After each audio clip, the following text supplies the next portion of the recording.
ఈరోజు టీటీడీని ఎంచుకొని తిరుమల తిరుపతి దేవస్థాన ప్రతిష్టను దిగజార్చడం ఎంతవరకు కరెక్ట్ అని భక్తులందరూ కూడా ఒకసారి ఆలోచించాల్సిన అవసరం ఉంది.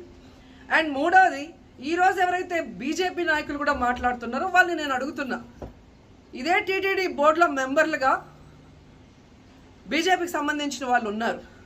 మరి ఆ రోజు తప్పు జరిగితే వీళ్ళందరూ ఎందుకు మోడీ గారికి, అమిత్ షాకి ఇన్ఫార్మ్ చేయలేదు, ఎందుకు దీని మీద చర్యలు చేపట్టలేదు అనేది నేను అడుగుతున్నా. అలాగే ఈరోజు తెలుగుదేశం పార్టీ అధికార పార్టీలో ఉన్న వేమిరెడ్డి ప్రశాంతి గారు ఆ 5 సంవత్సరాల కాలంలో ఈ పర్చేసింగ్ కమిటీలో 5 సంవత్సరాలు ఉన్నారు. అలాగే ఇప్పుడు మంత్రిగా ఉన్న పార్థసారథి గారు కూడా పర్చేసింగ్ కమిటీలో ఉన్నారు. మరి వాళ్ళని విచారించండి అండి. ఆ బోర్డు మెంబర్లందరినీ బయటకు వచ్చి మాట్లాడమని చెప్పండి, తప్పు జరిగిందా లేదా.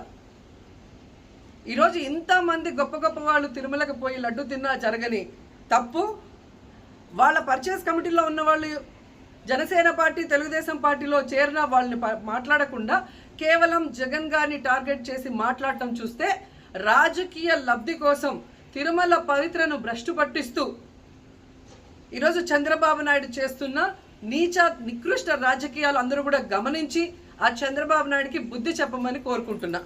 ఇక ఫైనల్గా